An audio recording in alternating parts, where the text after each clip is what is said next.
Hi, Samantha. Welcome to the podcast. Hi, Adrian. Thanks for having me here. You're welcome.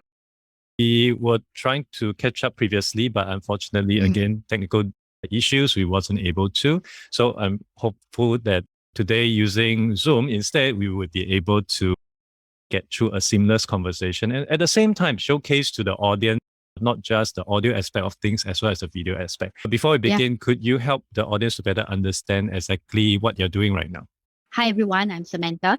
I'm a career success coach and I work with professionals. I work very closely with them to help them achieve their career goals by equipping them with up-to-date career trends and also relevant career soft skills. So currently, I'm also spearheading an initiative. It's called Becoming Irreplaceable program with the mission to impact 1 million lives. So the whole idea of it is to equip workers of today with strategies and framework to stay relevant and competitive as we accelerate into IR 4.0 or Industry Revolution 4.0. So right up to this moment, I have worked with over 2,000 professionals from all around the region. So not just Singapore context, but also in Malaysia, Indonesia, Vietnam, Hong Kong, as China. Awesome. Today's context really trying to understand, of course, not just what you have been doing, and also importantly is to help you share with the audience the kind of career switch journey that you've been through, the ups and downs. And interestingly, of course, given that you're a career coach, I'm very certain you have a lot more to share with the audience here. So let's start from the very beginning to really chart out the journey that you have been through from your day one in corporate to exactly what you're doing right now. How has that journey been for you? And could you help us relate through examples, what was the steps that you have to go through to reach where you are today? I will have to say that my career journey is slightly different from a lot of my peers.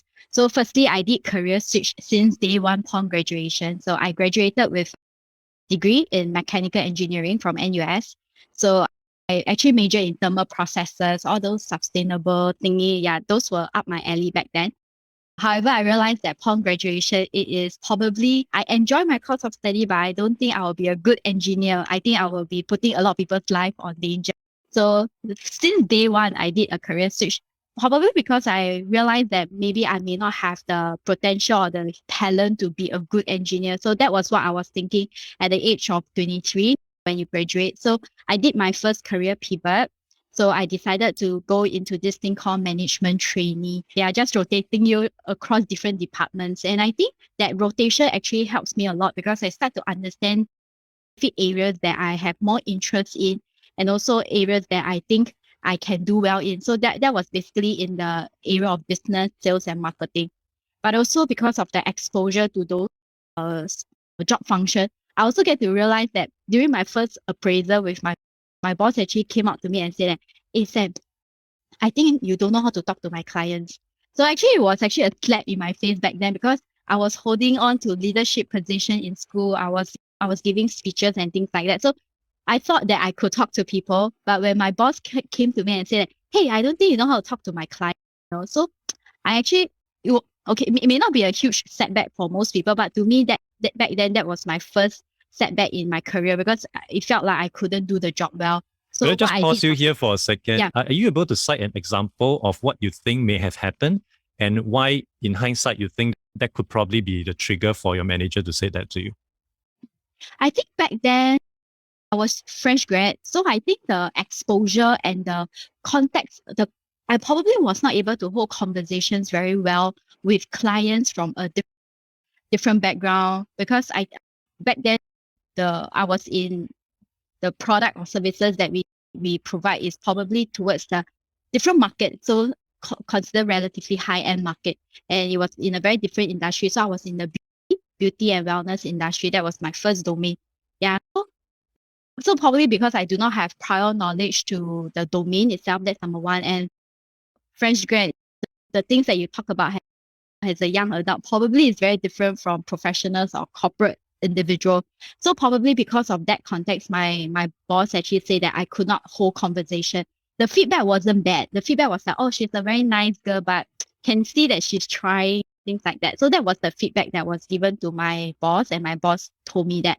So I think in today's context, right, I would think that it is probably a little bit of networking skills here as well, because sometimes I realize that we find it challenging to network is because of basically what I went through. You do not have the domain knowledge. You do not know how to hold conversation.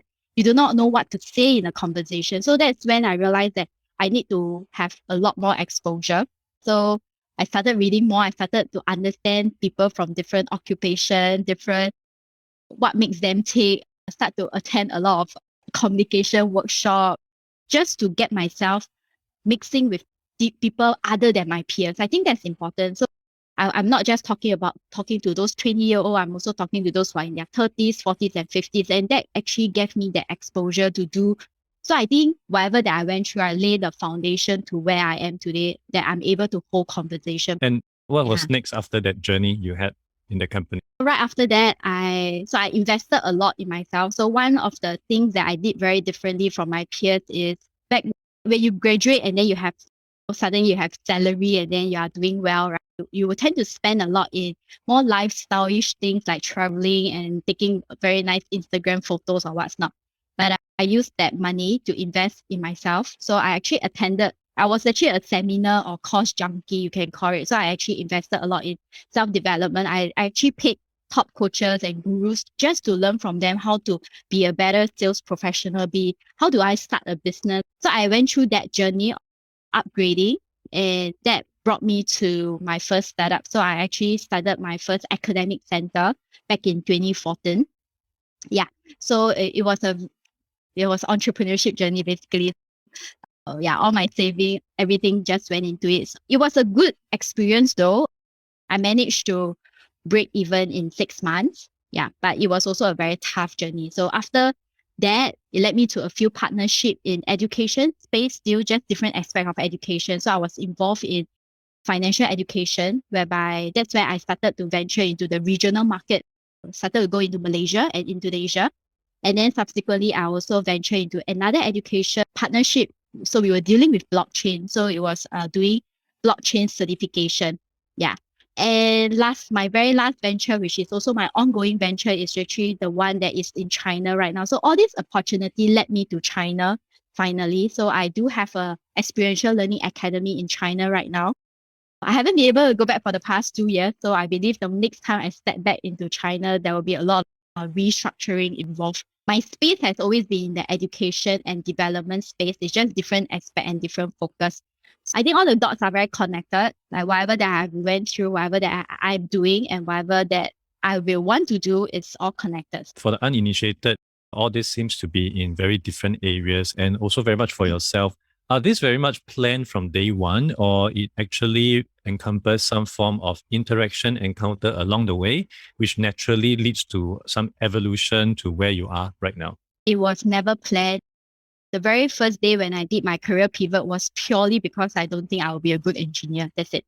Yeah. Then what led me to my first startup is not because I want to be a millionaire or earn a lot of money. I just wanted to have a little bit more free time. I wanted to have control over my time. And back then I was in a very long relationship. I wanted to move on to the next phase of that relationship. So I wanted to have that time flexibility and at the same time having some income should I settle down.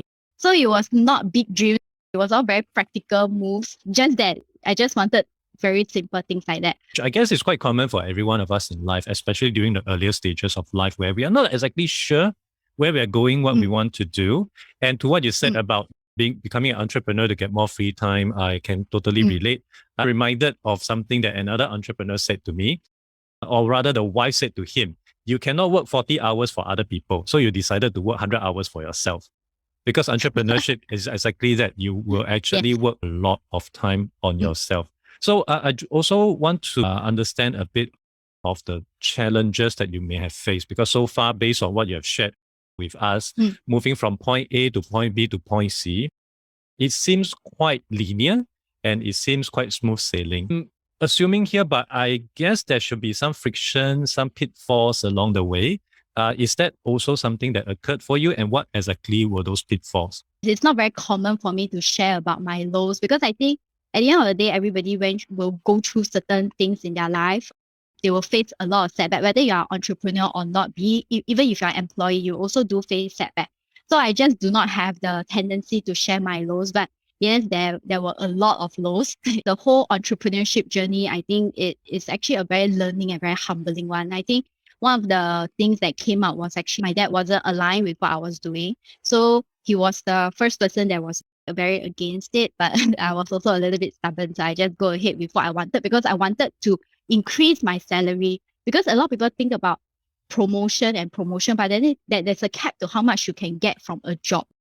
But so to me back then, I wanted to increase my income. Only when you have control over your career, you can increase your income. So I was very fixated that I wanted to increase my income, not because I want to buy branded things, because I don't fall in that category, but just because I want to provide a better environment for my family, my dad, my mom, yeah. So basically that's that. But because of me taking that decision, he was very upset. So he was the first very important man in my life that I lost because I embarked on entrepreneurship. So unfortunately speaking, my parents, yeah, they parted because of one of this reason, and then I'm no longer contact with me. So that was really a huge low for me because not just the physical, the emotional, the financial aspect of running an entrepreneurship, but in your personal journey, I think there are things like that that we have to manage. So that was not easy. That's one. The other thing that was definitely not easy is I think in the entrepreneurship space, in the business world, it is still relatively male dominated. Okay. Of course, I think the gentlemen that I've been meeting across my journey, they have been very, very nice. They have been very helpful. But I think that in the world of performance, there's no reason, there's no excuses. If talking about performance, you have to perform. And sometimes I think for myself, maybe because it's so male dominated in some aspect, I think for a lady, you probably have to do a little bit more things to yeah, to make your presence felt. Okay, to make what you say, let people hear you. So I think that was also one of it. In fact, I think I was also sharing like even up to now, sometimes I do face certain not so nice back and comment. And but then again, because I think I've grown from it, I think I'm better at understanding communication, understanding the intent of why people say that. For example, I think just last year, because of me irreplaceable, I was introduced to a self-made businessman. It's a very traditional Chinese businessman, you see. Yeah, so the very first few questions that he asked, no bad intent, but the first few questions can be a bit intimidating. So he was asking, so are you married? Do you have kids? Yeah, send me your resume, things like that. There was no cushioning at all. So he doesn't like build any rapport with you. He just straight away asks you a few questions. I understand why he asked me those questions. Is to assess my commitment level, things like that. But on the hindsight, if I were to take it slightly negative, it's a bit, why do you have to ask me this question in the first place, right? I do face some things like that every now and then. Yeah. So it has a lot of challenges. There is also a time when I was venturing in China. It's so dramatic because because it was winter, I have to close the deal within 3 months. Otherwise, I have to wrap it up already. I have to pack my bag and go home. I won't be able to survive in China. Yeah, so I have 3 months to close the deal just to make sure that I can make my first dollar in RMB. Oh, it was very difficult. I remember going door to door. Yeah, nobody saw this. I was alone in China. I was doing door to door, so a lot of rejection. And so I remember there was a few nights I was feeling so lonely. I was like, I'm missing home so much. But then again, you realize that all these things you can't tell anyone, not because they don't care, but maybe they also wouldn't understand what exactly you are going through. That's one. Number two, even if you tell them, they can't do anything to help you. So in a way, you are making another person suffering with you because they also probably feel very helpless that you can't tell them. That to me was very memorable because I remember it was so difficult.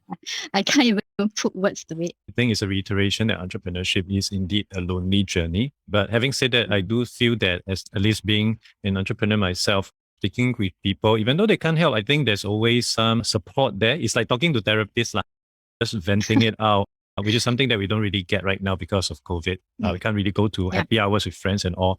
I'm in similar situation as you. When I started my first business, my mom was dead against it because being a traditional parent, they just want their kids to, can I just get a 9 to 5 stable job? Entrepreneurship is so unpredictable. Just like yourself, stubborn, push through, and I think was a turning point for myself. Now, of course, having gone through what you have gone through so far, if you can go back in time and speak with the early 20-year-old Samantha, What are some of the advice and tips that you may give to her? To be honest, I'm not so sure if I will change anything at this point in time, because probably a little bit of, I don't even know what school of thought is that, maybe philosophical thoughts or like spiritual thoughts. I think everything happens at the right place at the right time. You may think that I could have done this much younger, but probably the younger self may not be able to have that mindset or the heart to be able to accept what you want to learn at this point in time. So I'm really not so sure whether I would want to change anything. But if I really have to do something more when I was much earlier, I probably will spend a little bit less time playing when I was in uni. I'll probably be a little bit more focused in building my own portfolio and not just wait until I graduate and start planning my career. Because I realized that when I was in uni, I don't really plan for my career. I think the concept back then was still finish school, graduate, and get a job. Yeah. It wasn't like, oh, you have to plan your career, what is next. It feels as if back then it felt like, okay, the moment you graduate, you get a job and that's it. And then you will just go through the promotion and what's not that is set by the company. So I didn't really think about it. Yeah, neither do I have people around me to teach me to think about that way. So it was really very just follow the system law. Yeah. So if I really have to tell myself I really will do something different back in uni, I will probably be a little bit more aggressive and a little bit more intentional in planning my career for myself, probably expose myself to more things. And when I say expose myself, I'm not talking about just like how some uni students, they will do internships. That's good. But some undergrads, they will be doing like part-time work. So I think when you are in university, even if you do part-time work, it should be strategic. Having been doing career coaching for quite some time, I also want to tap on you to understand the contrast between how career management from an individual were done when you first step into the workforce, into the job market, versus how times have changed and what an individual should really be focusing on in today's context. Like earlier on, we don't have any idea about career planning or career management. Even in university back then, yes, there is career center, but nobody uses it and nobody really know what it actually means. It's probably just a place whereby there's career fairs. That's it, full stop. I think career management right now is a lot more intentional and there's a lot more awareness to it. So we are also breaking a lot of norms here, I feel. We are saying that a degree may not secure you a job. That's one. Number two, we are also saying that getting a degree doesn't mean that you will get a happy job. So at the end of the day, a lot of times I think career management to me at today's context is a lot about taking back control. How do you want to build a career that you are happy with? I think it's not just find a job. I think it's if you're going to spend 1/3 of your life working, why not do something that makes you happy and of course at the same time meaningful? And of course it must fulfill certain needs that you need in your daily life, be it financial needs or whatever. Yeah, so I think to be career management is about that now. It's like how you plan for a holiday, you need to plan for your career. It's like how you plan for your weekend, how you plan you're going to spend your annual leave, right? It's exactly the same concept about planning for your career. Why are you taking on this role? If you're in this job, right, is there any expansion? What is the internal mobility like within the company? What is that for me? What are the gaps that I need to fill so that I can still be on trend, so still be with the trend? It has also mentioned that right now degrees should be renewed. Oh, yeah. Happy to hear your thoughts on that. Is that really practical? Is that something that we should really consider? One thing about media is that they only take the headlines. So the headlines say, yes, there's a timestamp to the degree. But actually, if you read the actual article, some of the points, personally, I feel that it's valid. Yeah. So depending on your course of study, I believe certain domains still need some sort of formal training, like a doctor, like an engineer. There are some technicalities that you still need formal training. I think that is important. But I think one of the idea that I subscribe to is that you probably can shorten the time you spend studying in classroom and spend more time on the actual field itself. And that also means to say your cost of degree, right, your cost of higher education can reduce so that you can portion that sum of money to upgrade yourself in more skills-based, skills-focused. So I think at the end of the day, it's just breaking down rather than just like maybe 30,000 in a degree, maybe now 15,000 in a 2-year degree, plus a lot more skill-based focus. That's one. And the other thing about education, I actually personally feel that it could also be considered is allowing students to take a gap year and not forcing them. It's like right now our traditional education is that after you finish polytechnic or after you finish junior college, ideally people don't take a gap and then go straight into university. And that is a huge problem because most often than not, most of us graduate and then thinking that only after we graduate, we realize that this is not the course that I wanted to do. So at the end of the day, you wasted resources. And so resources like money, like time, like youth. Yeah, all these are wasted because in a way you are channeling the prime of your life, right, into something that you didn't utilize. So I actually will also think that if it's even possible, students should be allowed to take a gap year, and that gap year should be very intentional. Of course, that gap year is not for students to not do anything, but that year is for them. It's like a self-exploration by working in certain domain. So if let's say the ecosystem or the schools can support this kind of things that is happening, I think it will make university education or higher learning degrees, right, a lot more efficient. Yeah. But I think that's a lot of education because in fact, parents also need to be educated that it's okay for children, for my kids to take a gap year. It's really interesting for people to get that experience, whether it's locally, overseas, to just pursue something, well, we can call it frivolous, something that is not exactly aligned to their academic discipline, but really to explore the world and to find themselves.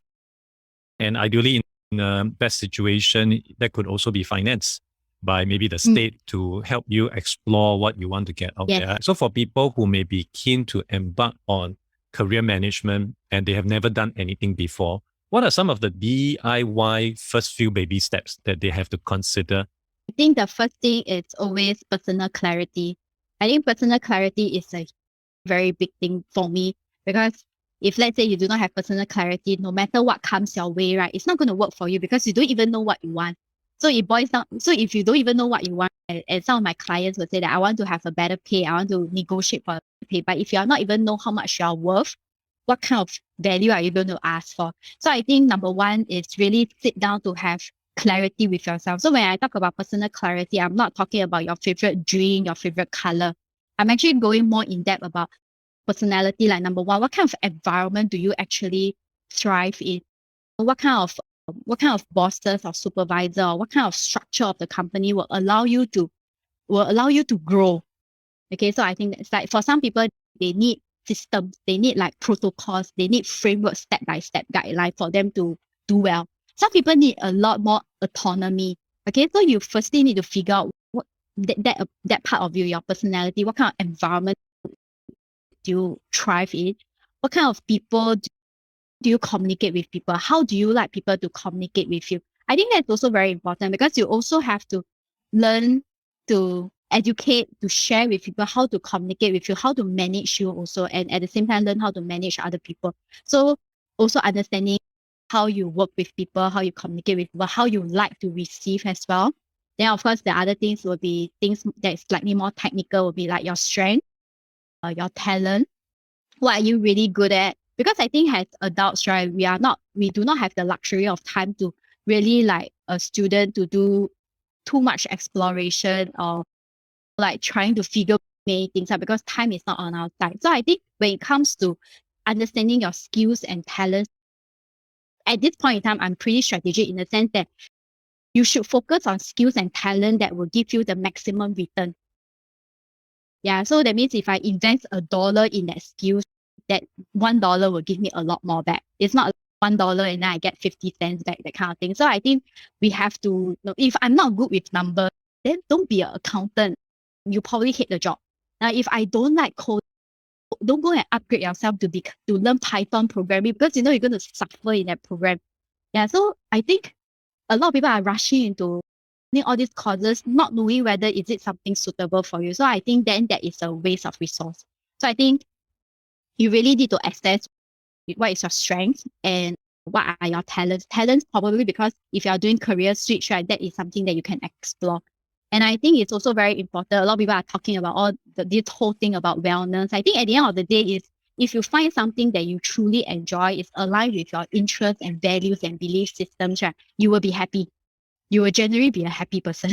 Yeah. So I think you also need to understand what are some of the important values and beliefs that you hold dear strongly, so that when you're looking for your next role or next job or your colleagues or what's not, at least you can put yourself in that situation whereby you can be a little bit happier. So I think first thing is personal clarity. Yeah, if you don't know personal clarity, then no need to do step 2. So step 2 will be definitely understanding the world. Okay, you need to understand what is happening in the world. So I think one thing that I learned as an entrepreneur, and I see other entrepreneurs, is that sometimes we fall in love with our idea and not knowing whether the market needs it or not. And then in the end, you will suffer, because you create a product, you create a service, the market must receive it. Yeah, so that's the same thing when it comes to career management. When you're positioning, when you're selling yourself out there for a job, you have to make sure that you have what the market needs. Yeah, so you need to understand, number one, how is your domain changing? If you are in healthcare, how is healthcare changing? If you are doing customer service in healthcare, how is customer service role going to change in healthcare? With all the technology coming in, what are the gaps that you need to fill? So when you break it down like this, it becomes a little bit more structured. You don't spend unnecessary time and money on upgrading a course that you will know you won't use it at the end of the day. You can't integrate your new skills with your past experience. Then I think it's not very wise in my context. Unless you are at retirement, you don't mind learning about everything and anything, then go ahead. But if you are in your economically productive years, you don't necessarily want to do that. So yeah, personal clarity is one. Number 2 is market clarity. Know what the market is. Know what is happening in the market. And you can start with your domain or your industry, your role. In fact, I think if one is in retirement age, you should be even more selective in what you want to learn, because you don't have much time to learn everything you want in the world. But back to what you mentioned in step 1 about clarity. Now, I would imagine I can easily know what I don't like, my weakness and all, because, for example, I hate work. I do it one time, ask me to do Excel sheets, table and all that. I'm like, I don't want. I'm never going to do it again, even if you pay me money. So that's easy. But in terms of strength, and given that we are in an Asia culture where most of us are taught to be humble, don't brag. So how can we easily identify what our strengths are? Okay, I think if you want to do it in a very systematic way, some of the exercise that I do with my clients is just pull out a document, an Excel file, whatever. Just write without thinking, just write everything that you know how to do. And then you probably have to ask yourself, does this activity brings you, number 1, will people pay you for this skill or not? Yeah, so I think when you talk about strength, it's also, number 1, will people pay you for doing that? Do you enjoy doing that? To me, that 2 points are very important. And of course, the third thing that is also good to have is, can I continue to grow these skills? Yeah, so that's how you can start by understanding whether is it your strength. Just start listing as many things that you know how to do and ask yourself, will people pay you for that? Yeah.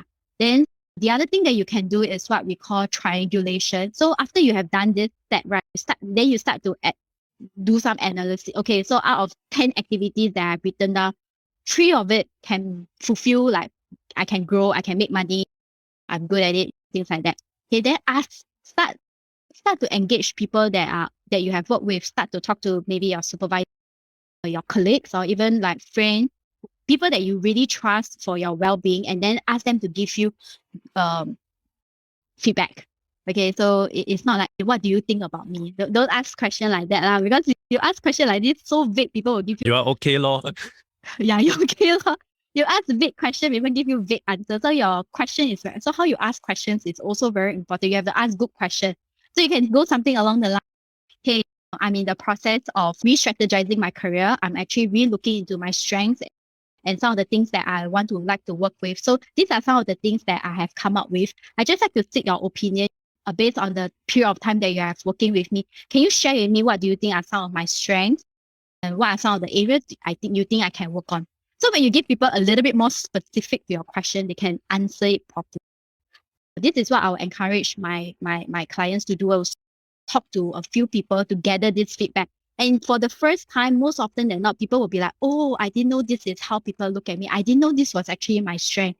You actually get a lot of realization when people share feedback with you, because in today's context, I think we don't share feedback so openly. Even in appraisal, some of the things are very sugar coated or what's not, right?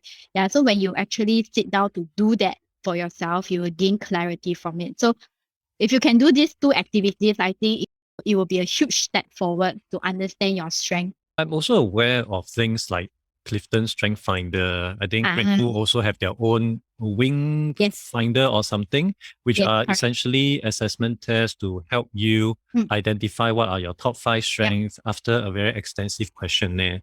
Are those tests something that one should consider as well? For me, I don't do too much of that. It's because after you do many assessments after a prolonged period of time, you realize that sometimes our mind is conditioned to give the answer. Okay, so the results that come back, right, can be maybe a reflection of who you want to be. And it may not be a reflection of who you really are at this moment in time, if you get what I mean. Yeah. Yeah. So in terms of that, right, it's not that it's a bad thing to do. In fact, I'll encourage everyone to also do some assessment because it also gives you a good head start. But you also need to be very mindful when the result come back to you. Don't take it 100% because when you are answering that questions, right, you could be projecting an image. For example, some questions will be like, in face of conflict, what will you do? A, B, C, and D, right? So some people may choose an answer that you think you want to do or you hope you will do. But actually, if the actual situation is presented in front of you, that is exactly not what you will do. So there is still a gap to fill. So in that context, that's where the inaccuracy comes in. When you decode the report, it's also very intentional. Most people just read the report and they go like, oh, this is me. This is not me. I think like that. I'm like that, man. Yeah, you know? So they will just read it on the very surface, which is not ideal. I will encourage everyone to decode on a few things. Go in depth into the report and say that what did they talk about my strength? Write them down. Okay, so this is what the report say about my strength. This is what the report say about my weakness. Write them down and look at it objectively. Is this me? And then this is also where you can use this information that you have got and ask around, get feedback, do that triangulation that I talk about.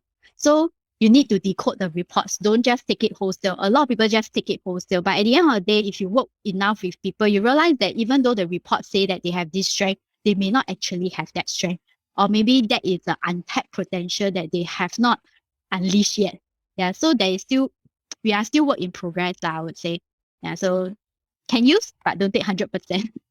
For people who may be still a bit lost and of course looking for professional support, like going for professional career coaching, advisory, etc., is there a specific trigger point or would it be something that is suitable for some people, not suitable for other people? What are the prerequisites of expectation one should have before considering getting professional career coaching assistant? I think for anyone who has thoughts about getting a career coach, probably ideally you are in a situation whereby you are very open-minded to certain perspectives, certain changes. If let's say you are still very fixated in the way you want to think about certain things or the way you want to do certain things, then my suggestion is perhaps the timing is not right yet. So to want to go through coaching, you have to be coachable. Okay, just think about it. If you have children, you want to teach your kids something, there's a time and space for everything.